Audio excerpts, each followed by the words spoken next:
Hello, I'm Katie Elizabeth, and I'd like to welcome you to my blog, entitled, On My Soapbox. It's been ages since I've been on my soapbox. I'm on it today. And the subject is sex. So if there are small children around, you may want to get them in the other room for a few minutes. It won't be graphic and it won't be detailed, but nonetheless, the subject will be about sex. The subject is sex. I got to thinking through Gay Pride Month about this out of the closet business. And it's as if they busted out of the closet right onto Main Street, which led me to further thinking. You know, I'm old enough to remember when everybody's sexuality was behind closed doors. I got to be a fairly good-sized kid before I even knew sex existed. Heterosexuals didn't parade their wantonness. Nobody did. Sex was just, it was private matter. And we need to consider, sex was not just recently discovered. And clearly homosexuality has been around since Bible days, because it's mentioned in Scripture. So it's nothing new. Society simply used to have some boundaries for thousands of years, apparently, that we've decided in the last 50 years need to be gone. Which also makes me think of another part of Torah that talks about don't move the ancient boundaries. Don't move the ancient boundary markers.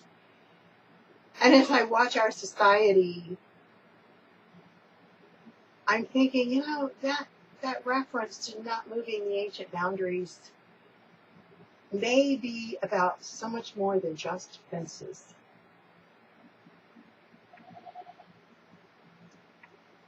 I'm also old enough to remember the taboo subjects of polite society. People did not openly discuss religion, politics, sex, or money. It was simply not done. Much less openly argue about the topics. In less than 50 years, those subjects literally seem to be the topic of most discussions and the source of many, many more disagreements. And it's caused me to realize that in all of our political correctness and everything, we've actually made what is taboo to be in vogue. Our political correctness has just turned it all inside out, upside down. And taboo is in vogue. I'm going to address a subject that really, really offends me greatly. And not only am I old enough to remember these things, but, I had some wild days too. I mean, I'm not coming at this from a Puritan perspective. Before Victoria's Secrets, there was Frederick's of Hollywood. But Frederick's of Hollywood didn't have a junior miss or children's department. Victoria's Secrets, many of them do have, departments for young, or a section for young girls. And Victoria's Secret, we're all aware that is a sexy lingerie kind of place. So why they would have for young girls, tweens, preteens, teens, that, as far as I'm concerned, any mother that's dressing her daughters there, that's child abuse. That's just child abuse. Teens can find a way. Teens have always been able to find a way to be provocative if that's what they choose to do. But there weren't actually stores that contributed to the sexualizing of children. And there certainly weren't parents that went and bought it for you. In all this openness, our country's shutting down. On social media, just like a regular post, someone was talking about, I believe they were talking about monogamy and, normal, hetero, or, yeah. See, it's like I gotta correct myself. Just say normal. Okay, normal heterosexual sex. Married couple. Man, woman. That's what normal, what has meant for centuries. Millenniums. Anyway.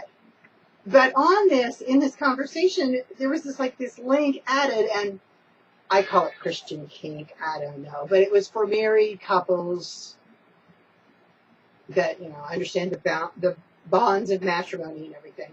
I mean, it was really presented and framed with religious overtones. And so apparently many in our society, even the religious, seem to think monogamy and monotony are one and the same. Well, they're not. And if memory serves, it's been a while, but a true, good, intimate, a good sex life, a good intimacy with a partner is really not about the physical act at all. The physical act is the culmination of what that man and wife share.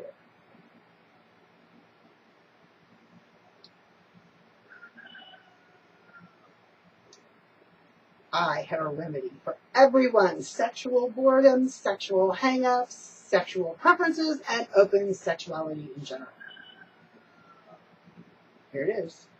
There's more to life than just sex. And I'm not saying that because I'm old and celibate. Life really should revolve around more than just the bedroom. There are so much, and our news, I mean, everybody complains about all the bad news. If we get out there and actually we're living life, we would find a lot of good things going on too. You don't have to go far from home to find those things. You don't have to constantly be entertained, or we just don't have to be.